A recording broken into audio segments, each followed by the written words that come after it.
Hello and welcome to episode 24 of Illuminating Rounds. Martin, how you doing? Welcome. Thanks, Al. I'm very well, thank you. Lovely to be back doing Illuminating Rounds. Had a little bit of a break. Well, not exactly a break. We've been busy. It looks like we've had a break, but we've actually been very busy, haven't we? So we've been playing Toby Pilling at the Hellenic Expedition, and we're going to talk about that today. It's a good story behind that as well. And we're also halfway through, almost 3/4 of the way through our Cold Crocodiles game, and that will come out again very shortly. Probably next week, I guess. Exactly. Yeah, exactly. Now, exciting news about Cold Crocodiles is we have grabbed a star neutral commentator for that. So I'm very excited. We'll introduce him. A name that most. Are we going to keep the identity a secret for now? Yeah, I think let's keep, just in case his agent has a problem with our agent, and you never know. These are the problems. But anyway, yeah. So look forward to that. That's I think that raises the commentary significantly. And, I think so. And it's great great. Path too. And otherwise, well, never mind. Yeah.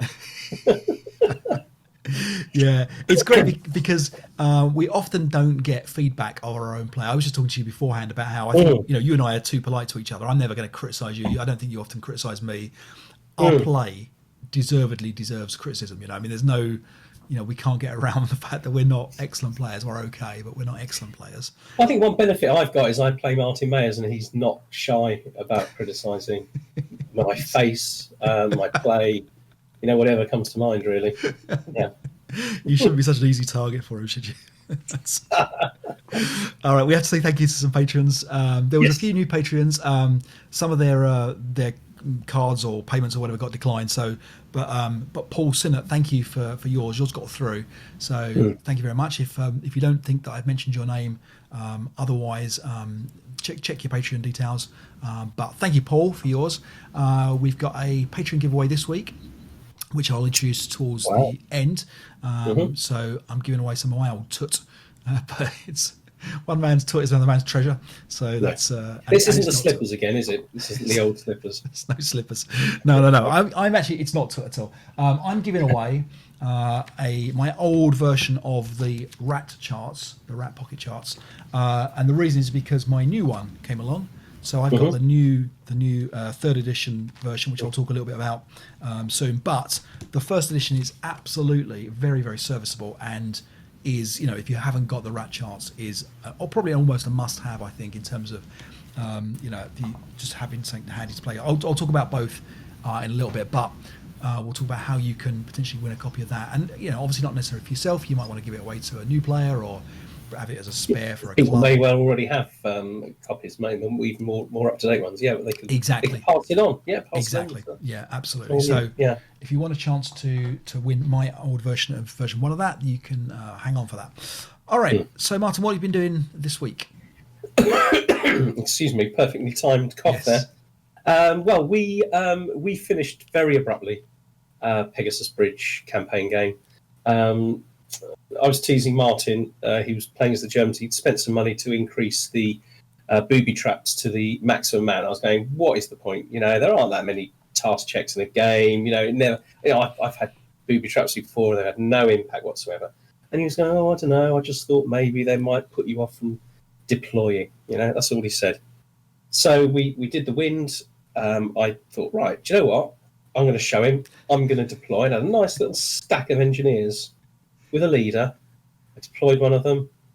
I activated the sniper. The sniper hit that stack, killed the leader, and broke every single. So it was horrific. It was the most unbelievably horrific thing that I've ever seen happen. It had flamethrowers, demolition charges, all ready to launch the attack, spearhead the attack. No. And if it wasn't for that, you'd have won that campaign game, wouldn't you? Oh, absolutely. No, it wasn't going well. But we did play on for a little bit, but the luck just got worse. Yeah. And Mike's a really good player, and I need luck on my side to give him a good game. Yeah. I didn't have luck on my side. Yeah. Well, that means someone else is getting it soon.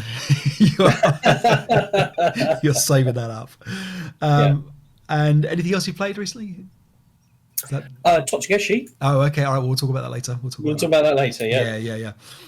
Okay, so I was playing in the Double One tournament a couple of weeks ago. So well done to Simon, to Morris, and to Gary for arranging that. The London club obviously didn't play physically; they played virtually. Carried on the tournament, and it was obviously not as great as being there, but it was still nice to have an excuse to play. So I played Sam Pryor, and I played a guy I hadn't met before, Matthew Ellis. Both good players. Sam is meticulous. Sam is a meticulous player, I think is what you can say. You have the kind of stereotypical players where you think young guys, brash, fast, aggressive, and the older you get, maybe you slow down a little bit. Well, Sam, he plays like he's 85, but he's but precise. He's everything he does is exact, and he's thought out, and he's it can drive you mad, but he's a very good player. The thing about Sam is he's famously youthful looking, because he's not really that much younger than anybody else. It's all relative, Martin. All relative, absolutely. And I've even heard it said by women. Yeah, by women, Dave. By women, that he is good looking. Yeah. Do you know what? He's a great looking guy, and he deserves the fame and accolade of almost beating me in Late for Chow, but he couldn't beat me. So he tried. See, I build him up, and then I knock him down. So he beats Sam. That's great. That's a great result. It was a good result, but it was a bit sleazy. So I'll put the game up on the screen now. But basically, Late for Chow has two setups, two groups set up. The Americans have to set up in two distinct groups, and they're all concealed, but they're separated by a big gap. And the Germans have to push all the way through and exit off the top of the board or capture some buildings at the top. And there's some reinforcements that come on the top. So in theory, if you go up the middle, you get compressed by both sides, and then you get kind of like the hammer and the anvil kind of come down against you as the Germans. So I just stacked everything on the right hand side and just charged. And I actually had the balance as well. Sam gave me the balance. We both we felt that the Germans were favoured in the scenario, so it gave me the balance. So with an extra squad, I just deployed the extra squad, charged at the defenders, and then was able to run around. And I felt a bit bad because I didn't really have to think about my turns at all. I was just kind of like moving, and Sam was doing everything he could to. Sam plays perfectly. I mean, I think it was just a non-winnable situation from turn one. Yeah. He still made it drag out 6 hours, but we had so you're telling me that you only really managed to win because you didn't have to think about it. Exactly. And it was sleazy. Yes, absolutely. And then I also played Matthew Ellis in Jackpot Jones, which is a scenario from the Hatton in Flames pack. And that was almost the opposite, where I basically skulked the entire game, pretty much kept concealment throughout the whole game. You've got a kind of, you're the defending Americans, I think, and basically just collapsed into a small set of buildings. And the big thing that happened in the game, the game turning event, was that I had recalled my tank destroyer with a little 4 anti-aircraft machine guns, or 2 anti-aircraft machine guns, something like that. And it was under recall, so Matt had moved a couple of units adjacent, in fact I think 3 units adjacent to it, just expecting me to have to run it off the next turn. And obviously what I do is start up, fire the machine guns, and then run off. And he wasn't certain that was legal, and we had a little bit of checking the rules to make sure that was all okay, and we think it was legal. And of course, we said we'd do the whole thing about, well, let's just roll, make sure that it actually has an effect before we go through it. It's a 1 morale check, everything breaks, there was casualty reductions in the stack, and it was a bit brutal. So I felt a bit bad about that, but another sleazy win, and I'll take them where I can get them. So and I didn't have to play Marty Vicker, who arguably is the strongest player out of all four of us, because he was busy with his cafe reopening up. So everybody had an automatic win against That's him. right, yeah. Which puts you at the top of the group. Puts me at the top of the group, and I won the fame and adulation of next to no one. Wow. But I told my parents that I won a tournament. They seemed happy. That was it.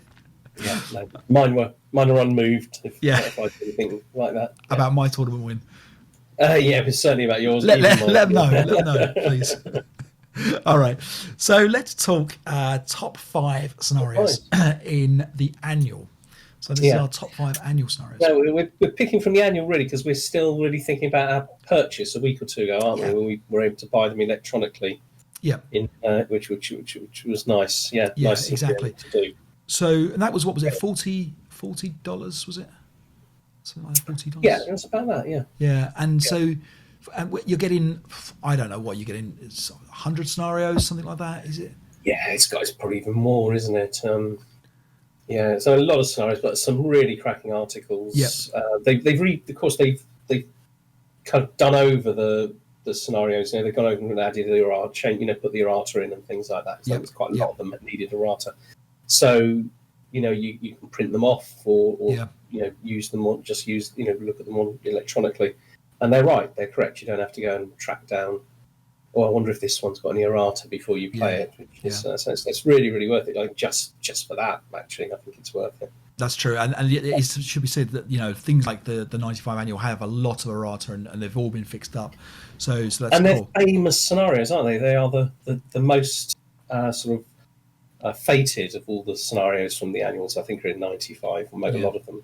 Although we picked our top 5, and I think they've come from a selection of different ones. Yeah, absolutely. Yeah. All right. Okay. So I'll start with my number 5, and it's obviously fresh in our minds because we have been playing it recently. Cold Crocodiles. So now, Cold Crocodiles. When I very first thought about this topic in terms of the best scenarios, so from annual number 90, Cold Crocodiles, I pretty much assumed that Cold Crocs would be number 1 of my scenario list because I've played it 3 or 4 times now. Love the scenario. We've been playing it and we're halfway through, and I've been a little bit underwhelmed by it. I don't know if that's the same with you. I know that it's a very good scenario. I don't know whether the age of it, I don't know whether I've played it enough. I don't know whether, bizarrely, but attacking on Vassal and attacking from the right-hand side actually has a bit of a weird effect of the scenario, because like how when you attack, you usually you lay balls out, and you usually attacking forwards, aren't you, from the bottom of the board upwards. Attacking from the right to the left feels very weird for a start. Yes. And so there is something a bit strange about that, which obviously has no impact in the scenario at all. Yeah. But it has had that weird effect of I'm kind of trying to get my head around coming from the right, moving to the left. And the action hasn't really started, has it? I don't know. I mean, I don't want to give anything away too much, but we're halfway through, and I mean, it's been fairly swingy. Let's say, there's been some big things that have happened, but the scenario hasn't been on the edge of our seats, really. I think, and I don't know whether that's just a cause of our setup at the moment. I think perhaps it would probably be fair to say that it is a little old-fashioned in the sense that there's quite a run-up, isn't there? I mean, the British have to cover quite a bit of ground. It only really takes a turn, perhaps, to close with the enemy, but there isn't going to be a lot of action there. That's kind of a feature of older scenarios, isn't it? And then even the second turn, you're still nowhere near the sort of victory condition areas, So I mean, maybe that's part. The other thing is, of course, I know you in particular played that as one of your very earliest scenarios, didn't you? Practically your first one. Yeah, I mean, we all remember our first time, don't we? It's so I guess that perhaps particularly colours it, But it's undoubtedly a classic, isn't it? At the same time. I was going to make a joke about first time being. Well, do you know what? I didn't even go there. I was all sorts of jokes, but anyway, If you're not too drunk, you remember your first time. That's another story about that coming up soon, I think. All right, okay. So anyway, so that was my number 5. Your number 4, Martin. My number 4 is a scenario called Maggot Hill. Now, Maggot Hill is just like so from Annual 97. It's an absolute classic Japanese Pacific PTO sort of terrain scenario. It's on. No, I don't know how you say this, but the new PUM campaign game scenario, map. Okay, NHPUM. I even googled it, but It sounds Irish. Is it Irish? Sounds like it was. No, I don't think it's Irish. It's just a John O'Reilly. I think it's more Burma. Yeah, no, that's true. Than Irish. Yeah. Napum. Yeah. Okay, that's I have no idea. And it's all infantry. Got lots of mortars, lots of Japanese, and you've got basically Americans, dug in on a hill. And this Classic. is one. This has got the pre-game bombardment. So it's very different. I'm assuming every time. It's a different type of scenario. Yeah. But reasonably balanced. I mean, on Raw it's 28-23 in favour of the Japanese, but that's pretty close, isn't it? Really. Yep. Yeah. No, I think this would be a really interesting one. The map looks good too. I don't have the map actually, but the map looking at the ASL scenario archive. Right, and presumably it's on Vassal as well. You can. And it will definitely be on Vassal too. Yeah, it's an official map. Looks great. This has 381 star mortars for the Americans. Is this one of the ones that you can convert? Do you think you can convert that to an OBA module? Well, you can convert this. It's the 60mm mortars, the small ones that you can convert, and you've got 6 of them in this scenario, so you could convert them. Now they convert into a special OBA module that fires 4 OBA into all of the 6-7 hexes or whatever.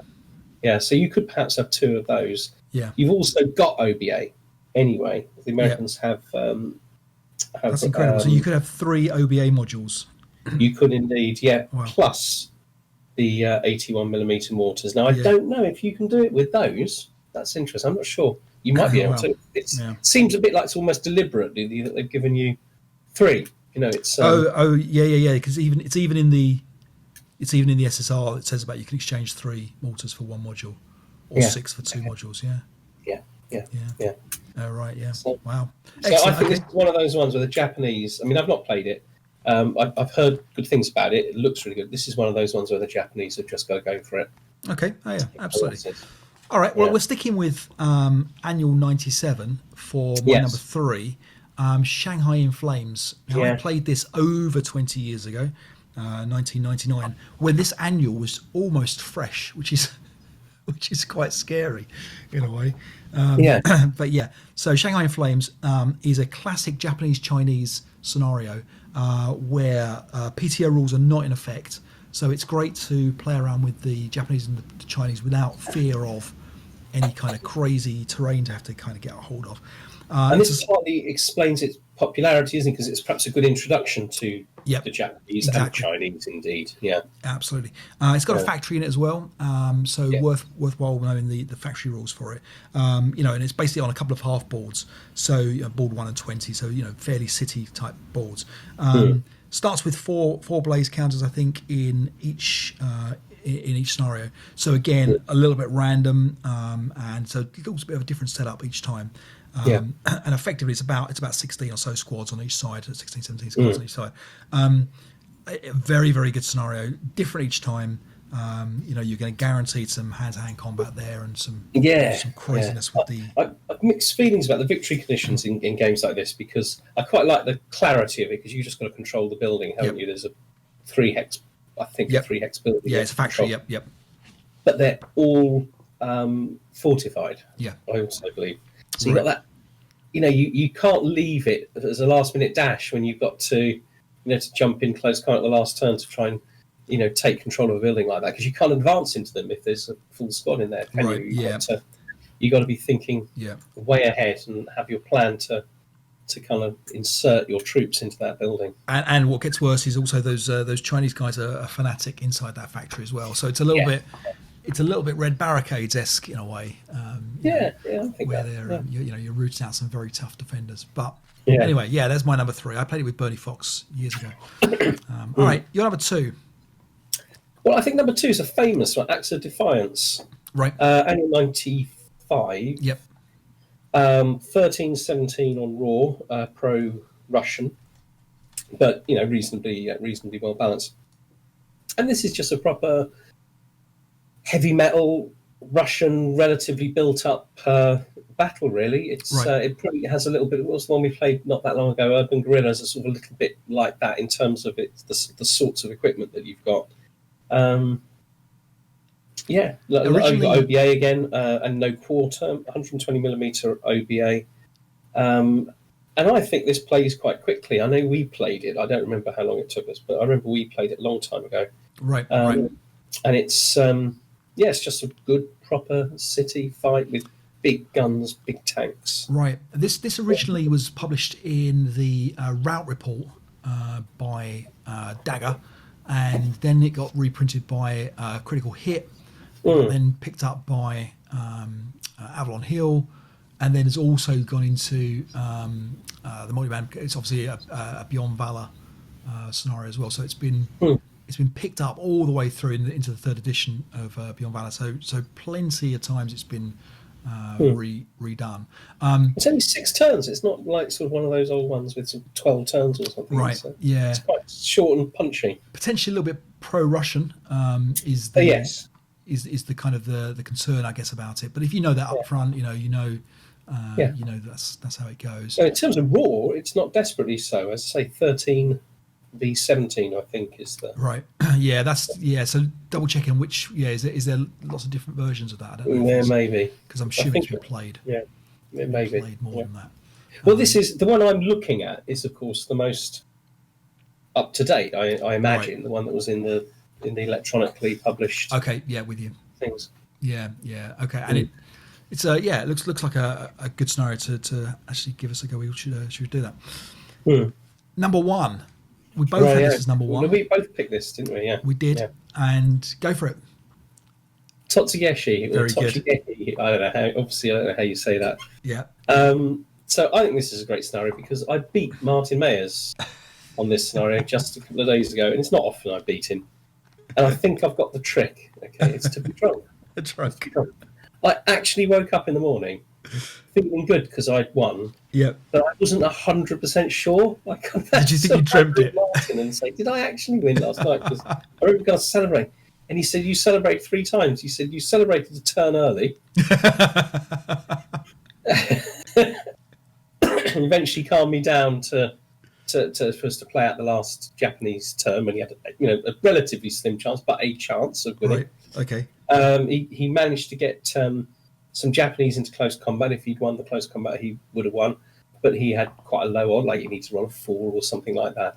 And because he didn't have a very good chance, I celebrated again. And he went, well, I could actually roll a 4. It's not impossible. He didn't, so I did win it. But he said it was hilarious. But you know what? The thing is, I don't really drink much these days, and I've had a bottle of whiskey for a while. Okay. And I thought there wasn't much left. And we're getting near the end of the game. I only have to go to work in the morning. I thought, I'm going to finish that whiskey off. But I think there was like a lot more than I realised. It's like half a bottle or something. Saying, I drank it really quickly. It's a splash. No, I had the time. I was having a brilliant time. You're living the dream, Martin. You are living the dream. I am living the dream. So Totsugeshi or whatever, I don't know, however you pronounce it. Brilliant. But what a good story. I wasn't drunk the whole way through the game. We played it in one sitting. Yep. Because it's quite modest, really. Chinese defending a woods. They got some guns on the other side of this wood, and the Japanese have got to capture those guns, destroy them, that kind of thing. Yep. And it was great. It was absolutely great. But literally, he banzaied every turn, practically every Japanese counter that moved was in a banzai. Now, if you've got 8 morale, in a banzai you're 9 morale. Yep. If you've got a leader with you, you're 10 morale. If it's a -1 leader, it's 11 morale. I was firing at 11 morale, banzaiing Japanese all the way through. Right. It was literally insane. But it was an absolute blast. Yeah. Wow. Absolute blast. That's very cool. Good stuff. Okay, well we'll have to give that a game, and that brings us neatly on to the tournament. So we promised to set up a Patreon tournament. So just a reminder, if you are at the mid-tier level of Patreon, you will get an invite to the tournament. So we're going to send out the invites next week. So you have 1 week left to get into the tournament. Here's the deal for the tournament. So we are going to send out all the invites. Like I say, we'll send them out probably on the 20th. Let's say the 20th of July. I'm going to send out the invites. If you've been a patron for a long time and you have paid, a significant amount of donations in, we'll also invite you. So don't panic if you were a slightly lower value, but you've been contributing for a long time. We'll get you in as well. We are going to have this tournament. It's a single elimination tournament. Martin and I are going to be in it as well. We will figure out a prize. I don't know what the prize will be, Martin. Any ideas? Well, I mean, yeah. We'll figure it out. We'll figure it out. Yeah. We'll figure it out. There will be a decent prize. We'll do a decent prize. Decent prize. Yeah, if it's not an ASL product, it might be a good bottle of whiskey of your choice. It might be a particular journal or annual that you haven't been able to get. We'll figure it out, but we'll do a good prize for you. I think there's reasons why this particular tournament scenario goes well with whiskey, I think. So we are going to play, and everybody's going to play the same scenario. So don't worry about which one you're going to play. And it's going to be Totsugeki. So that's number one, is going to be, if you're in the first round of the scenario in the tournament, you will be playing Totsugeki. You can bid for sides. Now, Martin, what's the best way for them to bid for sides? You've played this recently. If they both bid on the same balance, we're just going to have them roll a dice, give the balance away, and that's it.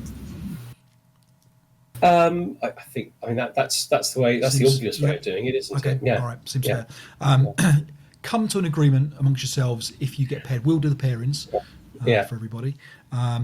So if you can't play, if your time zones don't work out, whatever. I mean, let's do this as friendly and as nice as we can.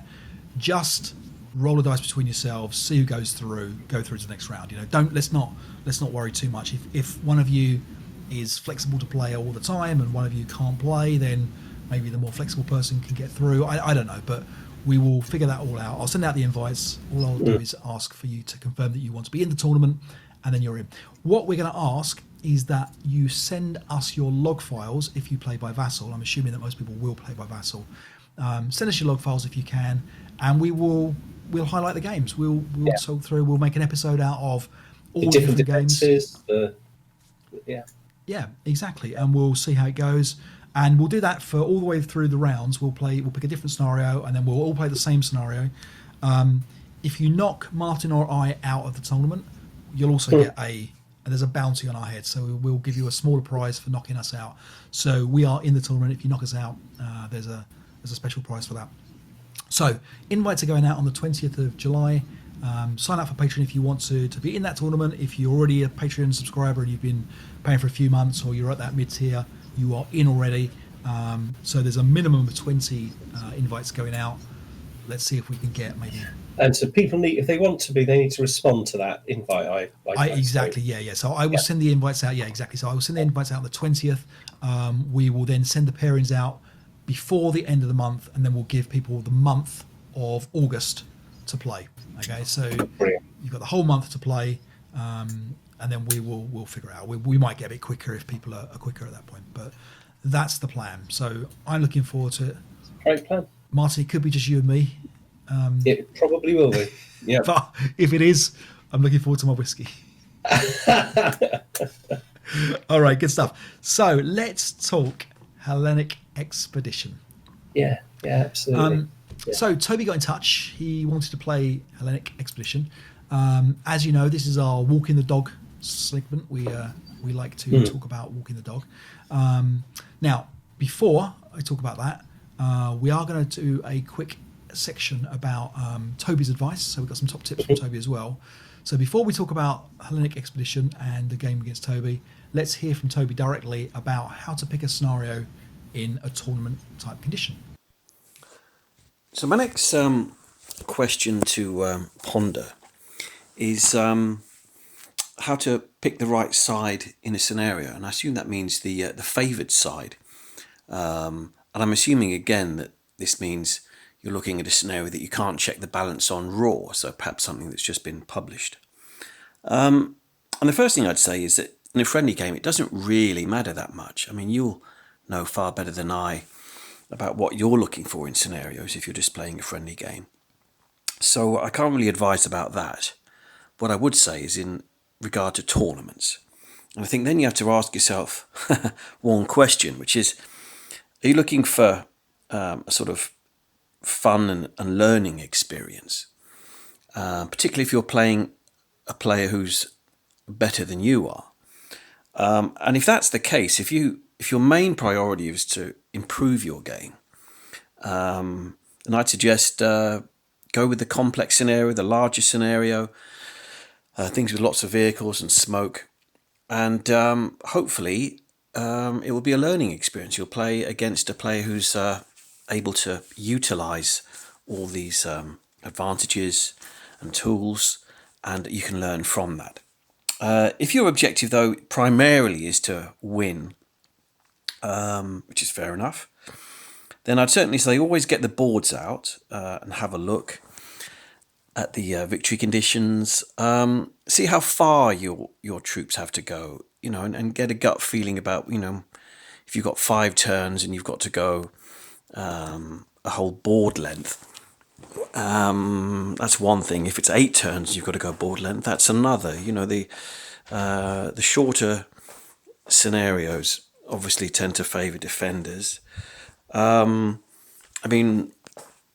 Beware multi-hex building and location control, especially if the defender has the ability to deploy. Large buildings are notoriously difficult to control against a good player if they're defending. But basically, I'd say that if you're up against a player who's rated much higher than you, and you want to beat him, then generally I'd say choose the shorter, more dicey scenario. And whatever you do, don't give them lots of vehicles. Don't give them lots of smoke placement abilities. Ideally, get rid of as many vehicles as you can, and ideally you want to place them with the Russians or someone like that, an enemy that can't deploy and that doesn't generally have smoke abilities. And what you do then is you limit their ability to use all these different toys, because those tools and toys are extremely powerful in the hand of a good player, of a very good player. So you'll reduce the imbalance between you if you choose a simpler scenario. And generally speaking as well, I would say that put the good player on the defense if you can. I know that it sounds counterintuitive, but what you'll find is that on the attack, good players, that's where their advantage really comes to play. Of course, they have an advantage on the defense, but at least the attack, it's your tempo. You're in control of it. So that would be my advice generally. But you really need to think about what you're looking for in the tournament against the better player. Okay. Okay, all right. That was good, and I've picked up a good tip there. So I don't know about you, Martin. That's I think it's that whole thing about actually that people play for different reasons, don't they? I think is quite a sort of valid point, isn't it? Some people love to win. We don't all play to win. Obviously, in a tournament, it's different to a Saturday afternoon. Knock about with the counters with a friend or whatever.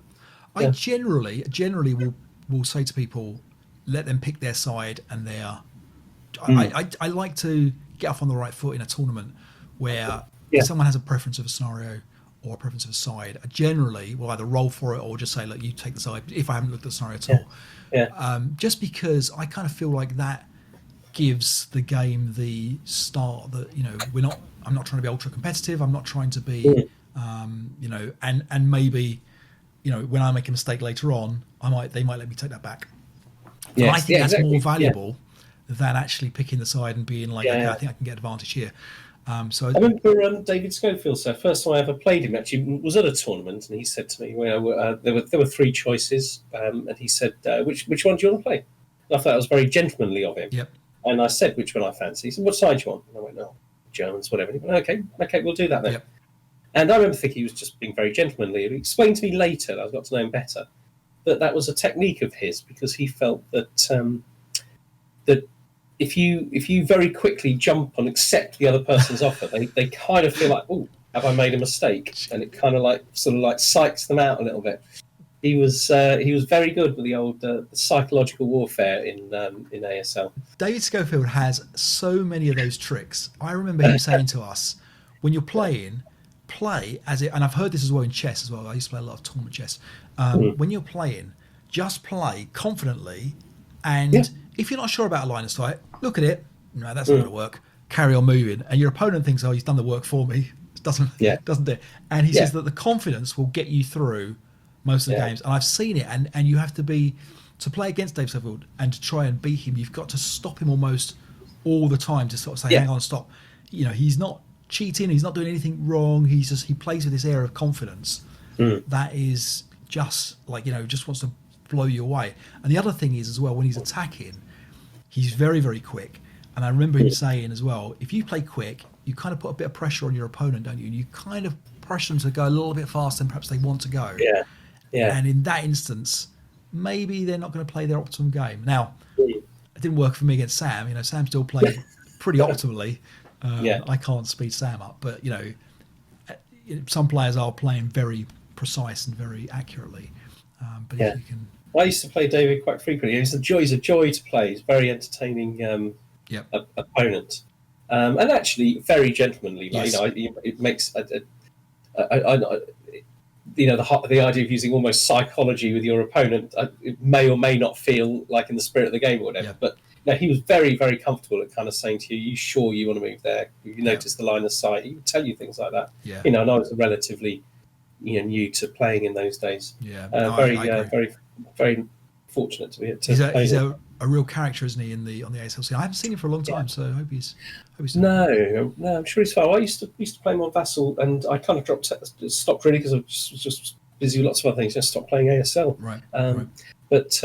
Perhaps I'll drop him an email, see how he is. Good. Okay. All right. So let's go back to Hellenic Expedition. Yes. Now we said yes to Toby. Toby picked the scenario a little bit like we've given him the choice of scenario and the choice of sides. I think he was feeling on the back foot after that. Yeah. What more does this guy want? So clearly, Toby is going to get the unfavoured side in the scenarios we play. Toby is far too good for us to play at him. With a straight bat and everything like that. We don't have a chance. But to be fair to Toby, he didn't pick a scenario that was crazily difficult for him in terms of, unwinnable, a little bit like I did with you with To the Matter Born. So Hellenic Expedition, we took a look at the scenario, and we can have a look at the game now. So this is the Greeks against the Germans. So here we are looking at the setup here. Now, in terms of raw, this is about, I think it was 20 wins for the Germans, 10 wins for the. Is that right? 20, 10, something. It's that proportion. Yeah, I don't know the numbers, but it's that proportion. So not a million miles away from being balanced. It means it's winnable as the Germans. It is winnable as the Greeks. Sorry, I beg your pardon. Winnable for the Greeks in British uniforms, but but challenging, very challenging. Exactly. Yeah. So Toby picked it for a different reason. We're going to explain that reason in a little bit. But just talk about the victory conditions and the setup. So this is a friendly fire scenario, friendly fire number 32. So what we got? We've got on the German side, we've got 6-5-4-8s hidden amongst here. We've got we've got a crew. We've got a 2-3-8. We've got a heavy, a medium, a light, a Panzerschreck. We've got 18 mine factors. We've got an 81mm mortar. We've got a what have we got here? We've got is it the Hellcat there? It's not the Hellcat. It's the what's the National? The National. Sorry, National. Yeah. And we've got the Cupula as well, which is basically like a dug-in Panther. It is a dug-in. Yeah, it is a dug-in. Pretty Panther, good. Yeah. All right, and attacking. The Greeks are attacking with 12 squads, 3, 4, 5, 8, 9 547s, and they are bringing along with them 4 Sherman 3s. So they are, reasonably sized force. Simple Four victory conditions. Simple. So 3 multi-hex stone buildings here, and the Greeks have to capture 2 of them. Okay, obviously we've got an airfield here. Now, the last thing to mention is that the setup conditions allow the Germans to hip any unit that is not in a building, and we get 10 concealment counters too. So, Martin, let's talk about our setup. Okay, when I was thinking about it, I started off by putting all the big guns at the back. There's the 81mm mortar, the cupola, and the Nashorn. And actually, we ummed a bit, didn't we? Debated together where we would set them up. But I think at the back is the right thing. And you can see where they're set up here. They've got some covering. They can cover some of the open ground. Right. I suppose really with the thinking that probably the building on the left-hand side will probably, almost certainly fall at some point. Yep. But hopefully it will take a while for that to happen. And when they try to move on to the next set of buildings, they're going to have all of this heavy equipment firing at them. Yeah, exactly. That was my thinking. So we hipped a 548 up in. Let me zoom in here for us. So up in R8, we hipped a 548. We hipped a 548 and a light machine gun in Q5. That was potentially to catch anyone running down this road. Obviously, long range there, so we would struggle a little bit. We've got dummies in P6, and then we've got the medium in U5, and we've got the heavy up in G7. We put full squads with them because the idea was we're going to deploy at some point. We don't want to deploy too early because it will lose concealment, and we will lose our ruse about which one of these stacks is the dummy stack. We've also got a 548 and an 80 leader sitting just in the grain field here, ready to jump back into the building if needed, but also to kind of protect against what we think might be, a potential rush through the top grain field and then into the grain field near the building. We have a dummy counter here set up looking like the Nashorn, to give it a little bit of a protection against a lot of tanks coming up and around, and we've got the half squad there to protect it, haven't we? That's hip. Exactly. And then ultimately we've got the little Panzerschreck here down in 49x1, and the reason there is he's going to try and catch any tanks that come around the back here.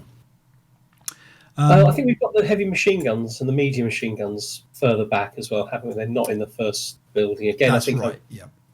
kind of we're obviously aware that there are different types of attack, but the kind of almost like the most conventional, most obvious one is sort of straight up the middle. Yep. And those, therefore, the medium, the heavy machine guns stay in the game till the end, and they're with the best leaders, aren't they? The negative modifier leaders, and also upstairs, so there's quite a bit of grain around. Yep. And that I think is just a slightly better position than towards the end of the game, probably the ground floor where they can lay the fire lanes. Exactly. Now we put the 9-1 with the medium machine gun rather than the heavy machine gun. Particularly, I was happy with that because I felt like the U5 guy was going to take on more fire, and the G7 guy might just need the direction leadership, but doesn't necessarily need the extra modifier or the extra morale. Now, as it happened, that actually gave us a little bit of a favour. Later on, you'll see. But in the event of a sniper attack or something like that, if that guy breaks, if he's a 9-1 leader, actually he's doing more harm than good for the 8 morale guys. It does, yeah. So that's that. So we'll take a look at what Toby did. Bit of a spoiler, not at all what I expected in terms of setup. Well, that's so. Yeah, we've got. What do we got? We got the three tanks coming along back on the board 49. A huge force coming along on the Greek side, the right hand side, and along the top as well. So let's now play Toby's view of what's going on and his introduction to the scenario. The reason I chose the Hellenic Expedition to play against Dave and Martin was that I thought it illustrated well a subject that had been spoken about on the podcast previously, which was regarding balance and how a scenario can appear balanced at one level, but as skill levels change of the players, the balance can also change. So a good example would be a scenario that at average levels of play is fine, but as the players become more skilled, one may be able to perceive a sort of flaw or an advantage, and by exploiting that can make it much harder for the other side to win. And the reason I chose the Hellenic Expedition is it caused a bit of a storm over a decade ago at the Scandinavian Open, where it was in a round, and basically what occurred was a number of players all bid German 3, the highest bid level. So they all took on the defence, and they all came up with a broadly similar defence. It was a very successful strategy, I believe. And what happened was a lot of average players beat players who were rated much higher than them. So it caused a bit of a storm on the forums. I wasn't there that year, 2009, but I thought it would be interesting to play with Dave and Martin, and then to be discussed afterwards, after the event. And so I can see from their defence that they have not chosen to employ what I'm calling the secret defence. They're not choosing to employ it. But my plan is basically to send a covering force forward that will be a fire group of 3 or 4 squads. Have a couple of scouts out, making sure I don't get shredded. But push down the right flank, including with most of the tanks, and try to bring the sort of right hook. Because my main concern is the stuff that's going to be at the back, the cupola, probably the mortar, and the Nashorn, which are going to be difficult to take out anyway. So I'm going for a right hook, and we'll see how it goes. Okay, so there's Toby's setup, as you can see. So we've got, again, we can't see what's underneath these. So Toby's playing with his own physical boards over Skype. So it means that we don't quite get to see, we won't see his rolls, for example, and he relays them via voice. But we will see, obviously when counters get mixed up, we'll try and keep them as best we can. So we go through some concealments, and let's watch Toby's first move. Now, Martin, Toby's mentioned now about this secret defence that we weren't aware of. We'll reveal it at the end of the game. We'll talk a little bit more about the story behind that. Yes. So it's fair to say that we took a long time setting up this defence, didn't we? We did spend a long time. We did, yeah. But I think we've kind of thought, well, I guess it looks like a fairly standard scenario to us. It's nothing crazy. So let's have a look and see what starts going on. So Martin, you can see this on your vassal, yeah? Yes, absolutely, all right. So usual kind of thing. So our half squad up in P7 is there to strip concealment, and he's doing a good job of spotting the half squad rush coming through. You can see here we're picking off the visuals here of what's going on. I remember being very conscious as we were playing this that what's upstairs there is a dummy. That's right. And how to not give that away inadvertently by not taking an obviously good shot. Right. Yeah, that's true. That's true. Yeah, you're right, because if he runs any kind of people in front of that, what are we going to do? If it was a real machine gun, you'd fire it, wouldn't you? Yeah. Now I'm expecting Toby at this point to be pretty much thinking about just taking some shots against Q5 from these machine guns here. Yeah. Just because it looked like a fairly good spot for a hip unit. And we'll see that doesn't happen. So there's some advances going on. What was that sniper in this? Can you remember? So our sniper... we've got a sniper 4 that may explain partly why he was reticent about recon fire. Our sniper is down in the bottom board, K7. Yeah, and he's pretty lazy throughout, I think it's fair to say. Yeah, I think that's fair to say. So you can see here we've got our turn is basically just skulking back.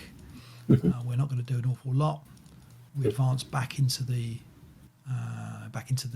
entry hexes for our original positions, and that's what we do. Toby's already got an acquisition at the front of the building, but it's now the Greek turn 2, and let's see what's going on here. So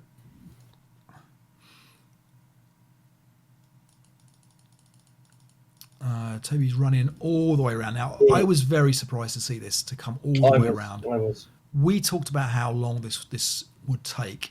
I think he even mentioned, didn't he, how late in the game those guys were actually going to arrive. Yep. Ready to launch their attack. Exactly. Yeah. And you've got to be thinking there is a pacing element to this. This is where we get a little bit tricky here, isn't it? This is the half squad rush that we know we're expecting. Yes. Yeah. We've got a lot of options here. We've got the Q5. We've got the R8 guy that can take a shot here. Do we let him go? The problem here is if he gets into Q7, we have this.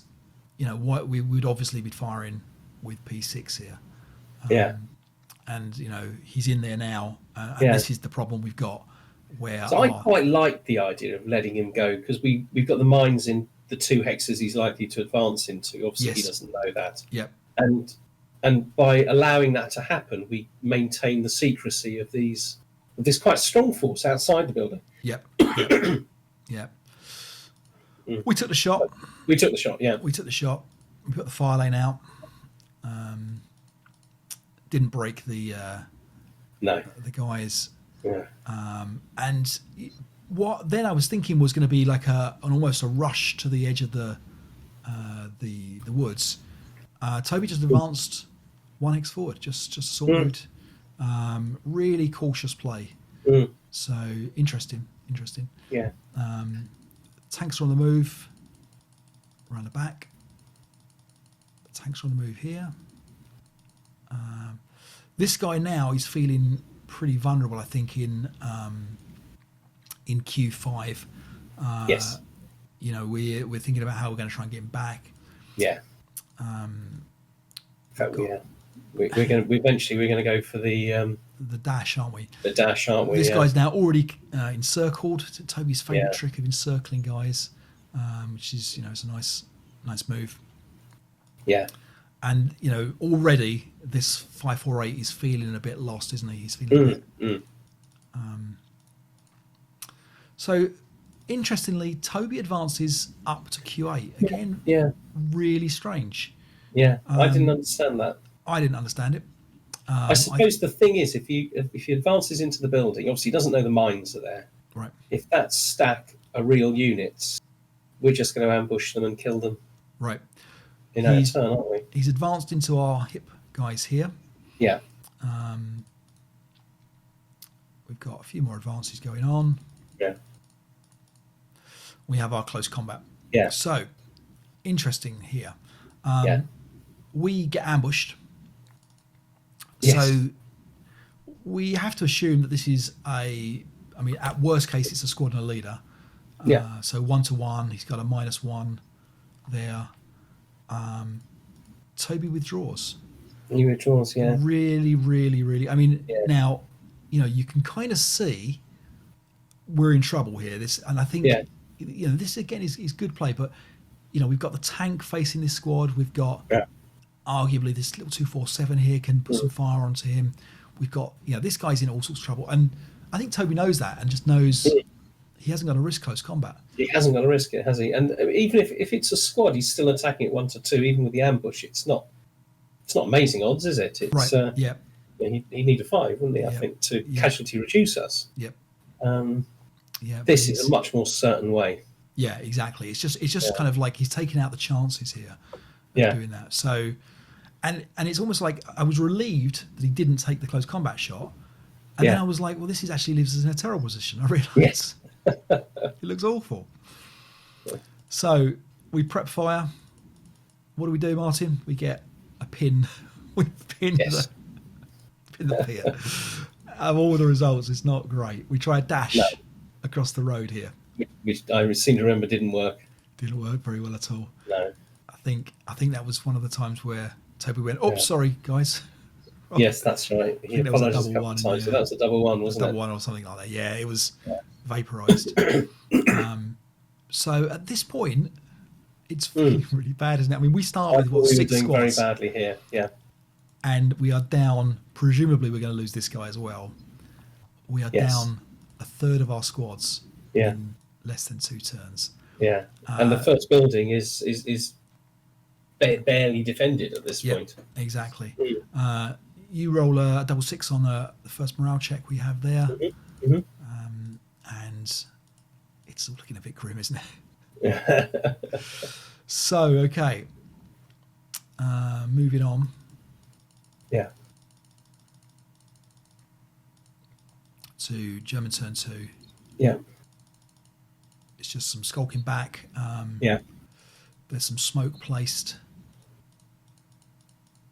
We reveal our hip unit here. This is the Allied turn 3, I think now. Yeah, we've done. Yeah, we just revealed Yeah. our guys here. Yeah. He bumped them, didn't he? Yeah. We don't manage to strip any concealment here. Mm-hmm. And then we start opening up with the heavy at the back. Now, I'm happier revealing the heavy at the back because I think, this is the one that's going to have the least amount of fire He's incoming. much less vulnerable, isn't he? Yeah. Mm. But nothing much happens. The worst happens here in that we've got our the Panzerschreck guy with no tanks and he's about to be swarmed. With no targets, and he's almost certain that somebody's going to go through his hex, isn't it? That's right. Yeah. Toby keeping really, really cautious with his tanks here. Doesn't want to risk anything here. Right. What do we? We got a good shot there from something. We've turned the polar, haven't we, ready for the tanks? Yeah, so the idea here was we were going to turn this here, and then in theory we just need to cover the left-hand side of the cupula. The idea was we were going to keep this guy out of line of sight, the Ash Horn, and we can just kind of move it, just a rotate round one. Mm-hmm. And Toby called this line of sight, and I'm going to zoom in here and show you this line of sight. It's literally a ridiculous line of sight, isn't it? Look at this from R8, the prisoner squad. Misses this building by a pixel. Misses this building by a pixel. Yeah. And sees the Nash Horn. So our ruse about which one is the Nash Horn is going to get broken straight away. Yeah. So bad we check it twice. I think we got away with it, didn't we? But I was, in terms of the effect. The fact that we were moving it meant that the game was up. Yeah. Which one was actual anyway? We could have moved the dummy as well. So we could have. Yeah, that's true. Yeah, that is true. We could have moved this. But it was all a bit grim. Now we break. We get our squad broken out here. Yeah. And the problem with this is that we're routing back to what could be our leader with our machine gun stack here. But we're going to have a rally attempt at some point. And are we going to apply any leadership modifier to it, which gives the game away again, because we couldn't bring our pinned leader back as well without breaking him. Yeah. So what are we on here? We're on. This is Allied turn 3. This is Allied turn 3. Yeah. So our only real unit is in P6 on that middle board, isn't it? Which is a half squad. That's right. Yeah, that's right. So let's go through here. So British keep pressing us, don't they? I kept expecting them to move into the minefields, but persist in not doing that. Not a lot of that at all, was there? Yeah. And then suddenly, and I think this is where sort of Toby's skill kind of comes in. You see this group of units on board 49, which have been running independently apparently in an unconnected way to get to here, and all of a sudden they're together as a big fire group, ready Yep. to sort of move forward and fight together. Yep, exactly, good. exactly. Yeah. And I'm looking at this and I'm thinking, well, we're facing what 5-6 squads Yeah. with one medium machine gun. That Yeah. arguably the Cupula as well, but that's going to we know that's going to have its job to do against the tanks. Yeah. Yeah. And a mortar, which can be fickle. Maybe the national. It's got smoke, hasn't it? It's it's got potential. Yep, yep. So it's German turn. So we fail to rally. We deploy. We know we've got to deploy. One of the issues we've got here is we don't want to be moving down into this minefield. But having said that, all the way through this game, I was worried about that. Yeah. Interior hexes with minefields don't go off. No, so we could have moved down into that hex. Yep. Yeah. But we didn't all the way through. We were avoiding it, and I was I didn't want to say anything to you, and I was like, well, don't move down there.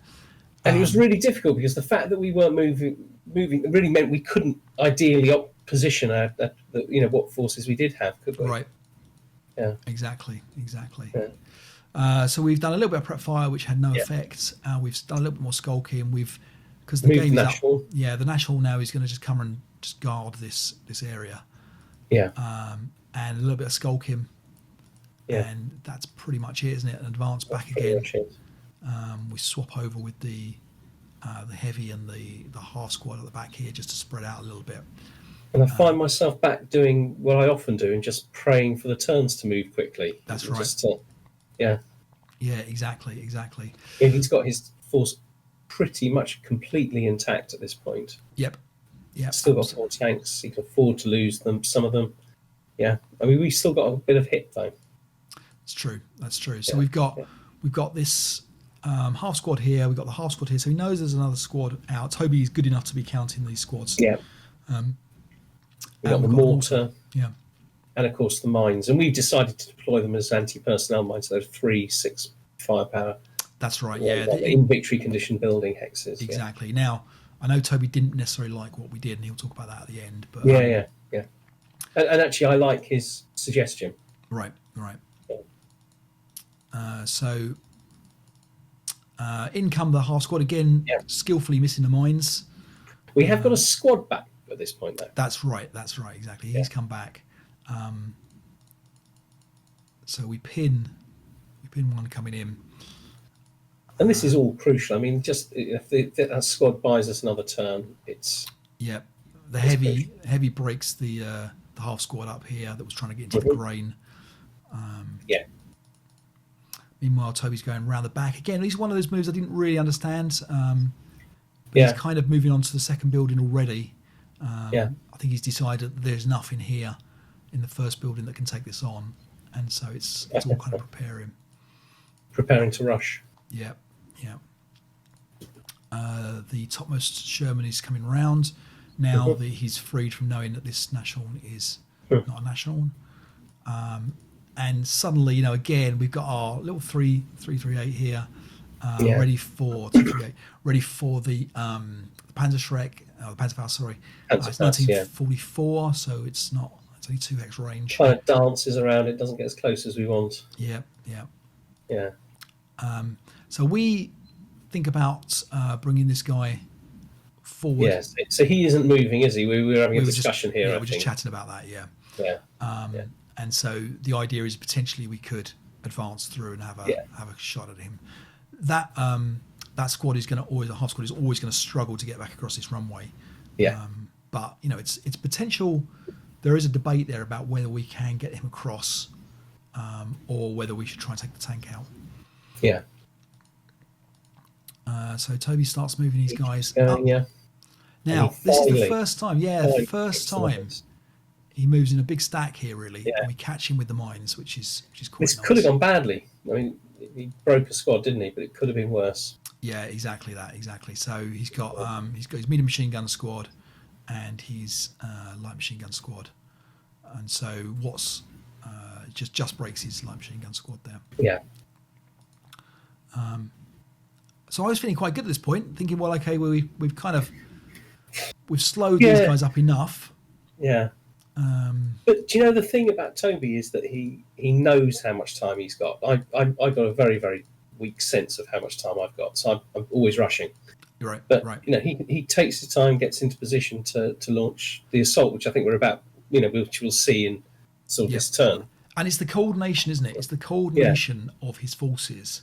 Yeah. They're not scattered everywhere. They're not kind of this Argus little 247 over in M1 is really the only one that's not really certain what he's doing. But has the option of doing both buildings.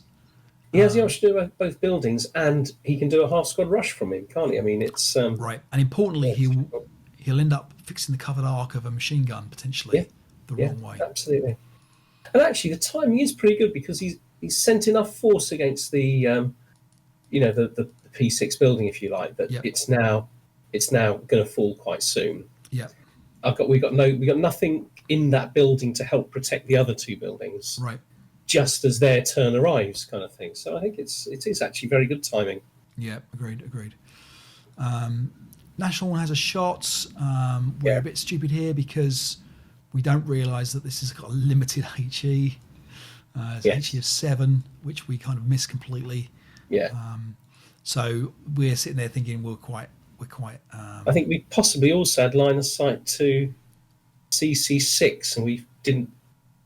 Was it CC6? Or was it next turn that we miss a line of sight check? Oh no, it's next turn. I think we miss a line of sight check that would have been very beneficial to us.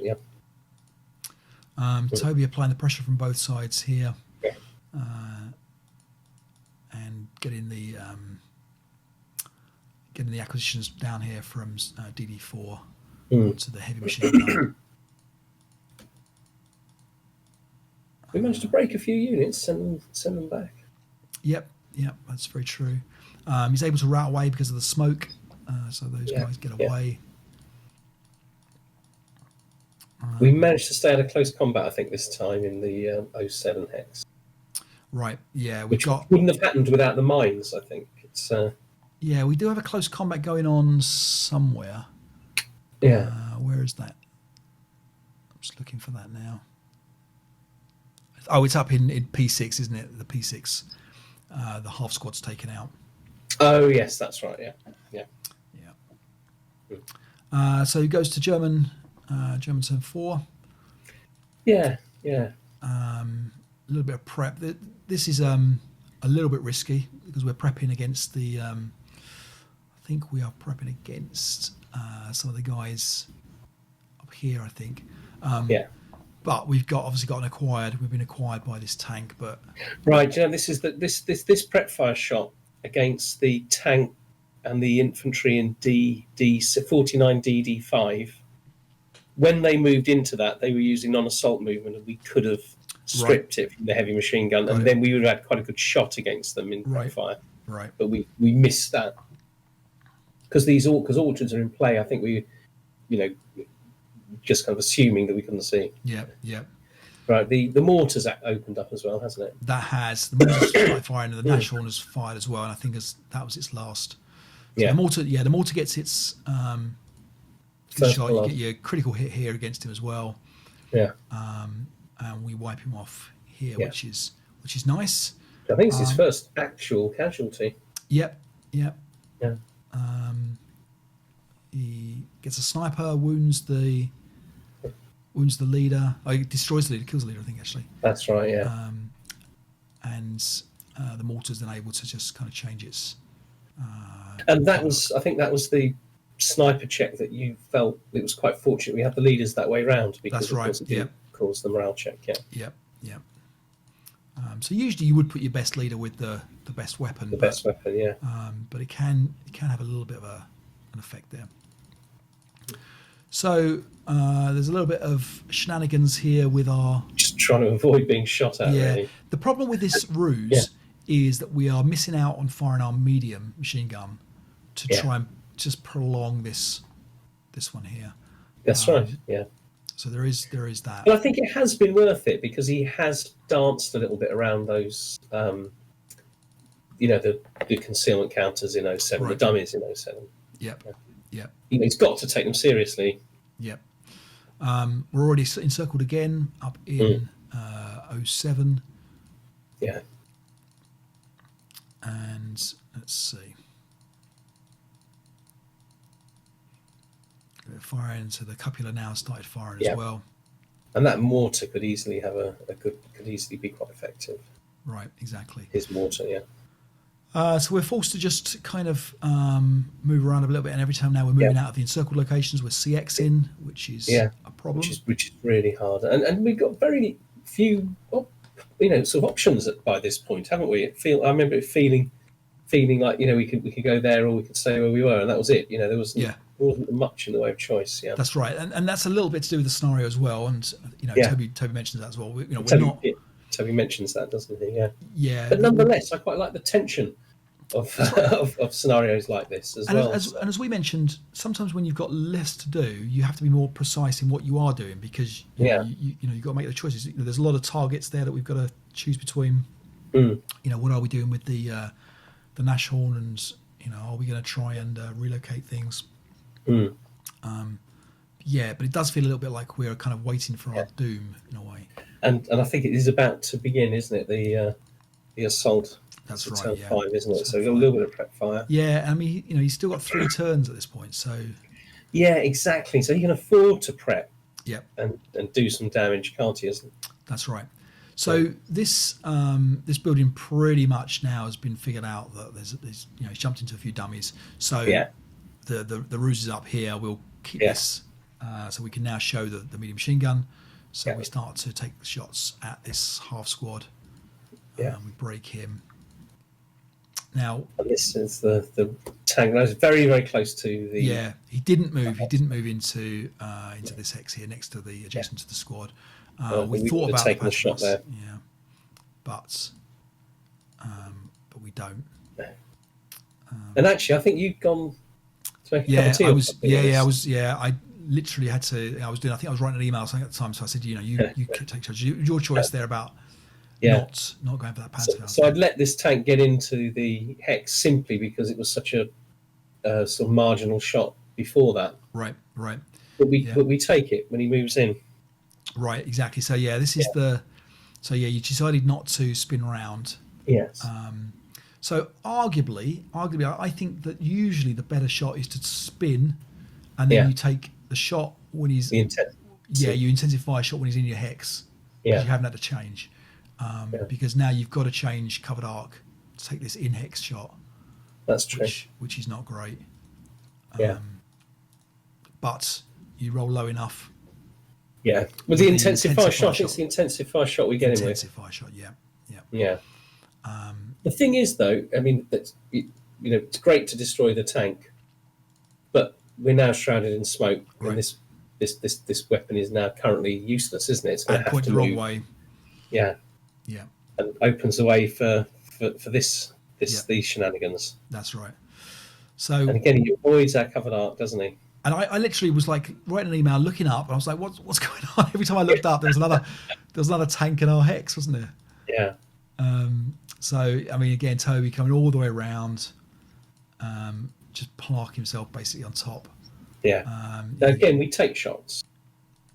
We get acquisition, but I think we miss. With the Panther. Yeah. In comes the next one.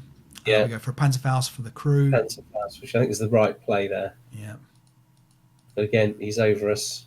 Indeed. Now I'm thinking if we're still there in close combat, we anti-tank magnetic mines. There's things that can happen here. We could destroy some of these tanks if things go well. Right. Yep. Yep. Absolutely agreed. So we take a shot with the half squad here. Yeah. That's no effect. We take a final fire shot with obviously the squad. The machine gun can't fire because it's fixed. Yes. But it does manage to break. There. Yeah. Where was he? Where did we fire him from? From the medium machine gun squad, without the medium machine gun. Yes, and actually, didn't we? That's right. Yeah. So now out comes the pier. This felt a little bit like Toby's getting a little bit desperate now, I thought. Because he's got to run across this runway. So we waited for the runway, didn't we? Yeah, I mean, this is just brutal. Heavy Yeah. machine gun on a runway, Yeah. and critically keeps rate of fire, which is the key thing there. Yes. Yeah. So The thing is, if we hadn't kept rate of fire, he could potentially run everybody else across as Yeah, well. I mean, there's nothing left, is there, to stop That's it? right, There is. yeah. Even the medium is in the wrong position. that's right. Yeah. So here comes the 7.0 and the 4.57 up on the back squads. Yeah. And basically now he's looking at trying to take out the cupula rather than the build. Now we've got a lovely shot from. We've got a covered art fix, but we've got a lovely shot from the heavy machine gun onto that move, Right. potentially for a final fire shot. We've still got rate of fire on the machine gun. Right. But the covered arc obviously is going to The cover is currently fixed, but Yeah. won't be fixed on the final fire shot. Yeah, Right. and it's open. Well, it's not open grain. Yeah. It's grain, but it's yeah. Yeah, we're able to turn the tank to fire its machine guns. Yeah. Just to spin it round and get it in the right position. And then we have a little bit more of Do you know, it's interesting that run with the half squad onto the runway. Yep. I did play a guy who, a couple of times, who habitually just ran everything at you until something broke, and then he was more careful. Right. It was surprising how often nothing broke. Yeah. Do you know, and he'd be Yeah. like really in your face, open ground, whatever. As long as he thought he could arguably- route to safety, Yeah, he I would mean, just be very aggressive. the thing is, this is that's kind of go back to people like Mark Blackmore and Craig Ben, the really good Yeah. players from Liverpool. They are so aggressive. Yeah. They know that if they are licking their wounds with the guys that broke, you are so tied up with the attackers that have got that far. That Yeah. actually you can't you can't be putting pressure on those broken guys. Whereas if you advance very slowly and methodically, not only are you losing time, but you can also keep pressure on the broken guys as well. So there's a lot to be said for really pushing hard. Yeah. I mean, I think that's if we'd rolled a 4 on the coloured dice roll, this would have gone quite differently at this point. Yeah, and that's the kind of the problem is that with rate of fire guns and Yeah, mortars that yeah. It's a very different game.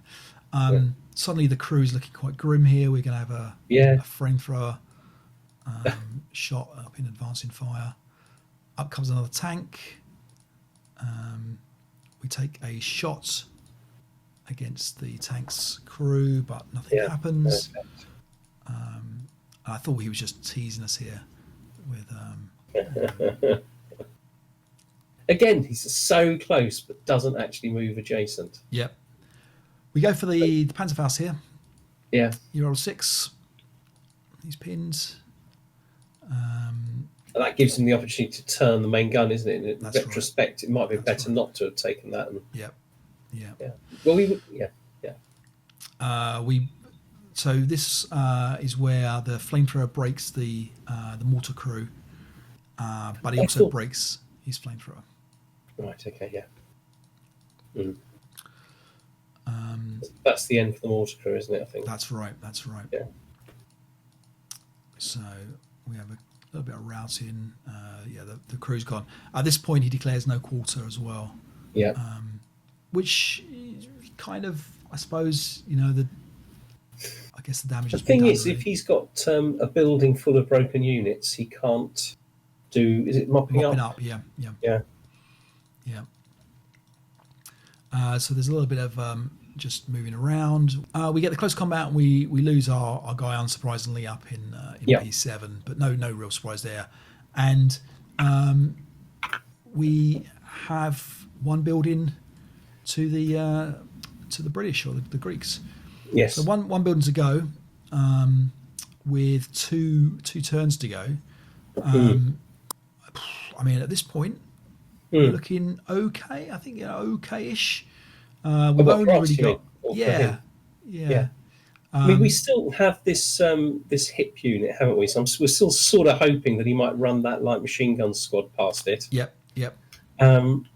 And I'd be very tempted to make my move this turn if I was in Toby's position. Right. But really, he works towards making the final turn, important, doesn't he? That's right. Yeah. Yeah. So it's German turn 5. Let's have a look. little bit Well, we've got very deploying. few choices here. Yeah, a little bit deploying.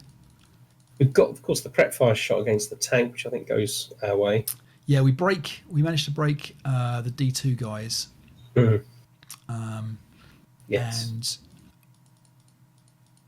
we have And we deploy. Yeah, we have no real shots here from the 238. It's already got a lot going on. Oh, we missed this tank. I thought we hit the tank. So we've Yeah.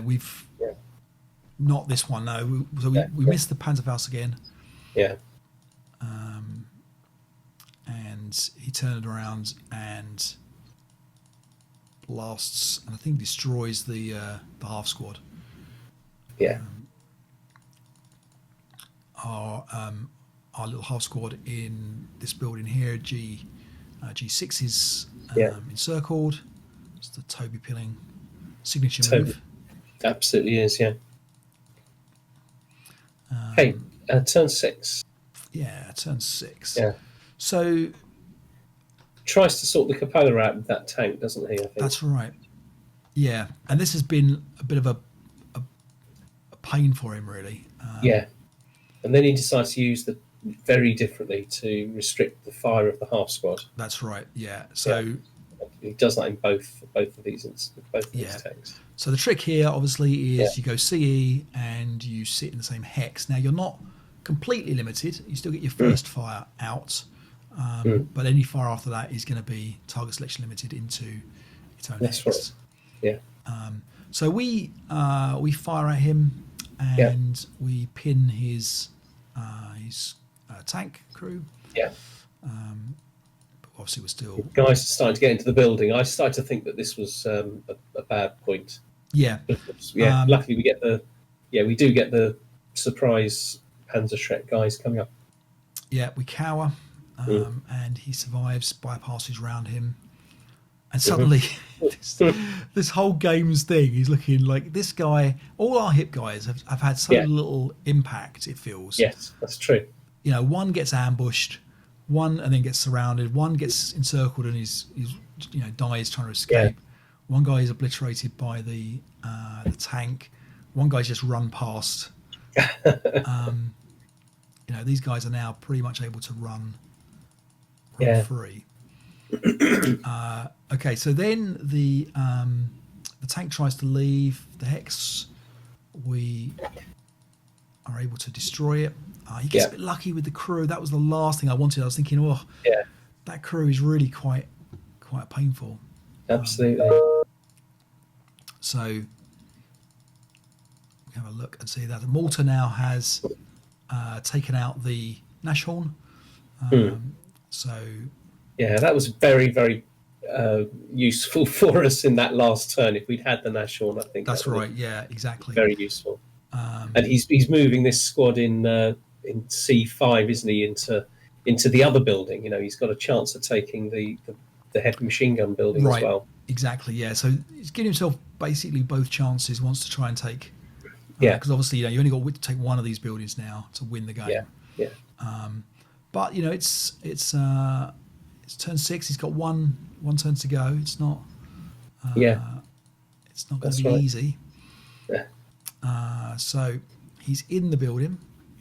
Now we have a very interesting thing here. Then to a defensive fire, trying to decide what is the best way of surviving. I think in H4. Right. Okay. So H4 up here. Yeah. This is the squad upstairs. Yeah. What are we going to do? Because he's in. We're going to think about the smoke, aren't we? Because if we hit, if we're able to hit this tank, the Sherman in the rear, it will generate some smoke. And if we can generate some smoke, you're right. It gives us some protection from from his fire. Yeah, exactly. So just turn 6. So our last turn. So what are we going to do? Because there's nowhere for that half squad to move, is there? There's almost nowhere for any of our units to move. Exactly. Yeah. Exactly. The cupola does destroy the Sherman. We get our smoke, blazing wreck, which is pretty good for us. Yeah. We managed to take some ineffective fire. I think we pin I think we're firing the Panzerschreck, aren't we, at the buildings and things like that? Yeah, I mean, it's so little. I think, yeah, I can't remember now what we were looking at doing, but it wasn't. I think the idea is just to try and to help out any way we can. So a few advances. Well, I think those Panzerschrecks have got a half decent chance of hitting things in the building. Right. Yeah. And we've got the issue of what do we do about this this tank as well, because you know, it's going to cause potentially a problem. Yeah. So again, we're encircled, so we move back, but now we're going to be CX'd. We're looking at the issue of the 07 guys. We didn't want to be in this hex here in the building in the middle, just because of the fire that we're going to get instantly, the prep fire shot, which he'll take. And obviously, to avoid that. But also, there's just more places to advance into us from. Yeah. And, exactly. So it's the British final turn. Yeah. At this point, so I thought we got a reasonable chance of winning at this point. It's not terrible, is it? It's not terrible. Yeah. It's not terrible. So we are looking at the tank that goes backwards. There's no prep fire from. So he takes a bit of prep fire, I think. 07 prep fire. I think. Right. Maintenance just breaks his medium. And then we've got this tank is just kind of getting into position. Yeah. Ready for everything. The crew's running up. I think we take the shot there from presumably the copula against that crew. Or is it the Legend? I think it's the Panzerschreck. Do we roll something low in a moment? Because it would be quite a low. The Panzerschreck is gonna do other stuff, I think. Yeah, it definitely does something. I think the copula, because I think it kept rate of fire as well. I think. That's right.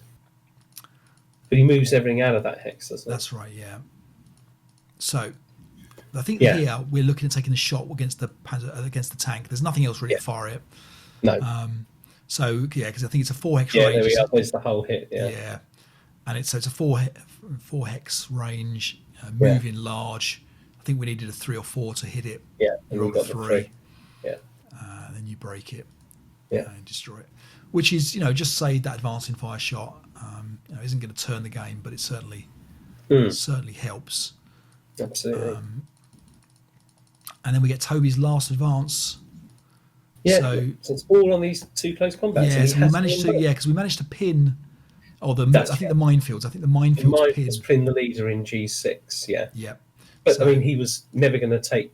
He was never going to take that building now anyway, because there isn't anyone downstairs in G7. I think. No, he's got a half squad there. He's got a half squad there. Oh, there is a half squad there, right? Okay. Yeah. So he's basically in there, other than. And he wins the close combat, in fact, in that hex. Yeah. Right. So basically, last turn of the game, the advances. We talk about the fact that we can potentially voluntary break, potentially to get out of trouble, but there's nowhere that we're actually can voluntary break to. Toby's onto that. Yeah. So we've got two close combats really, and as long as we survive one of them, we will win the game. Yeah, and all of them favour Toby. Absolutely. He is. He is 2 to 1 here. If we can get an ambush, if we can be lucky and get an ambush, that we win the game. Yep. Or if we go to close combat and he fails to kill us, exactly, we win the game. Yeah. So we both roll 1s for the ambush. So there's no ambush, and Toby rolls to kill. Yeah, he gets an 11 or something. Yeah, he misses, and that's we it. We win the game, and then we played them all out. And he failed on both close combats. Yeah, exactly. So very close in the end. Absolutely. So now, so it was a very close game, and we won. But the question is, did we manage to find the secret defense? And clearly we didn't.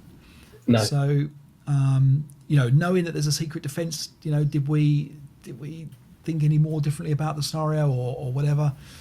So Martin, you want to talk about what the secret defense is for this one? Yeah. So I think Toby explains it as well. But the trick that was used at this tournament is to set all of the Germans up outside of the buildings and hit. Yep. and then on the German turn 1 to rush 3 squads per building in, Yeah, the deploy super them buildings, as yeah. quickly as you can, Yeah. and just hunker down and just make it as difficult as you can for the British. Yeah. Now I think Toby feels that I think Toby that we might find out about that or work it out for ourselves, and I think he had thought he might have a solution to it. I think that was the Okay. partly what was happening there. Yeah. Okay, so let's play Toby's comments Yep. and get back after that. Okay, so we finished the game. Great game. Unfortunately, I lost. My kill stack had a couple of good chances, but fluffed them. And then, despite rolling an incredible number of consecutive ones on ambush tests, they availed me absolutely nothing. And my close combat rolls were tripe. So the odds were with me going into the last round, but I couldn't pull it off. And so lost. But it was a good game, and I guess my big problem was with the Capola and the Nashorn.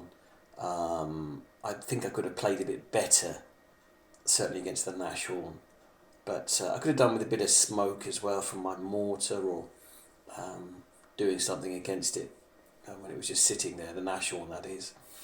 My flamethrower gacked after its first shot, but it was a tough little nut to crack, and I couldn't do it.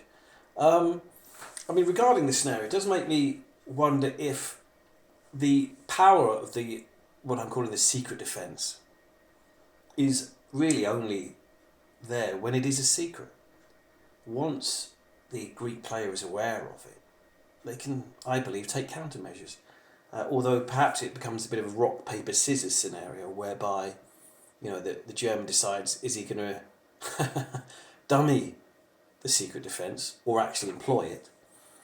And then the Greek player decides if he goes for broke on turn 1 against the secret defence, and if the Germans dummied it, then he gets shredded by all the hip stuff. So, but I think it probably is more balanced now that this sneaky defence is out in the open, and I'd recommend playing it as long as you're aware that the secret defence exists.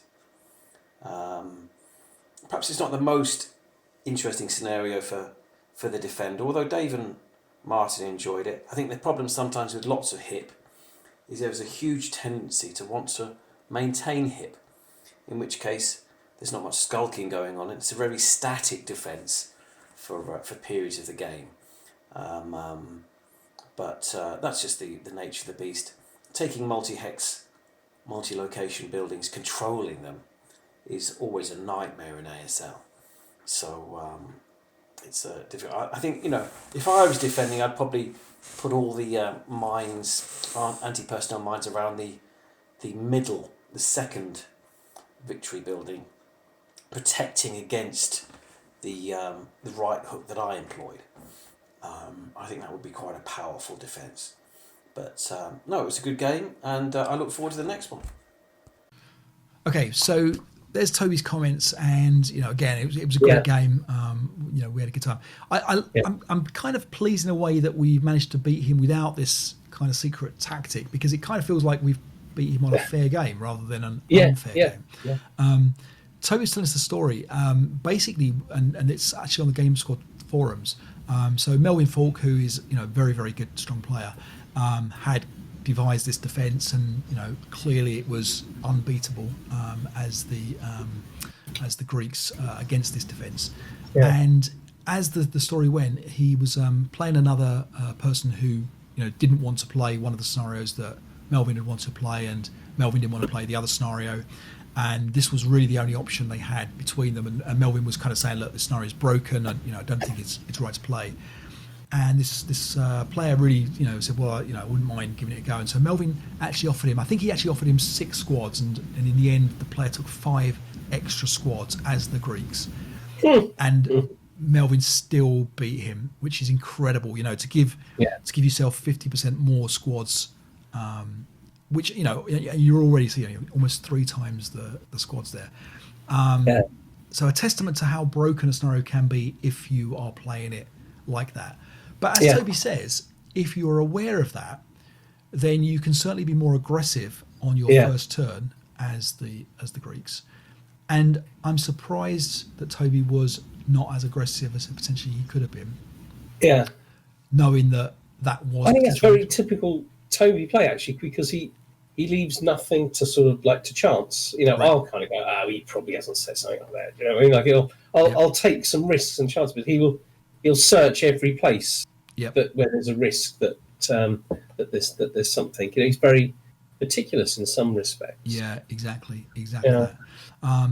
So it was actually a good scenario. So I mean, again, we can talk about the problems of unbalanced scenarios, and we can talk about the fact that people would perhaps gloss over this because they might feel it's unbalanced. If you know about that tactic, definitely it will potentially favour the defender less.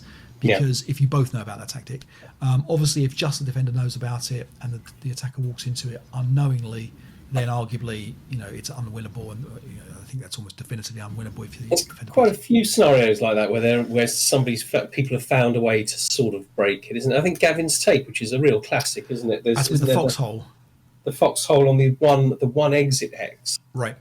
So by the time the Americans can get there, they haven't got time to sort of like clear the foxhole and right. move off. Yeah, that's fair. Yeah. So I think it always goes back to scenarios that this was close. I mean, again, it could have come down. I think all the way through. Had we lost rate of fire, had the heavy machine gun broke, had our national broke its gun on the first shot, whatever it might have been. Yeah. It would have been a very, very different outcome. But Absolutely. Ultimately, very playable scenario. Good fun. Toby was good sport. And we should mention that we've beaten Toby again. I think so. Yeah. Do Perhaps that should be the name of this Illuminating Rounds. Illuminating Rounds 24. We beat Toby. Just the series. All right. Okay. Well, Martin, that was a good game, good ending to the scenario. Yeah. Next week we're going to be talking about our Cold Crocodiles game with our secret amazing neutral commentator. If you want to win, I should mention this. So got the new pocket charts that La Frontiere have produced. They are excellent as always. There's not a huge as good as they are, and they are excellent. If you've only got the first edition, I could recommend the upgraded version with the tabs, and they've got the Forgotten War tabs in there as well, and they've got expanded elements of the landing craft flowcharts. So if you're doing any of the landing craft actions, but having said that, it's not a huge upgrade over the first version, as surprising as that might be. So if you want a chance to, as a Patreon, if you want a chance to win my version 1. Which actually has a little bit of an upgrade because it's got the front and back covers are laminated, which actually kind of gives it a bit of a, you can have real fun with this one. If you want to a chance to win it, just drop a comment on YouTube before the next episode is out, and let us know what your favourite scenario was from the annual, and we will pick a Patreon from that. So if we don't know who you are, then make sure we know who you are if you've got a different Patreon name or wherever. But we'll pick a random one and chance to win that. And if you've got one yourself, you may want to give it to a new player or someone at your club or whatever. If you don't want to win it, but you want to tell us about your favourite scenario anyway, just let us know. We're always interested to hear about that. Martin, thanks very much for your good play against Toby and your good dice rolling. Thank you. No, dice rolling, that's what I do. Yeah. All right, good stuff. I will see you again soon, and back for our Cold Crocodiles next week. Take care, everybody. Cheers, guys. All the best. Bye-bye.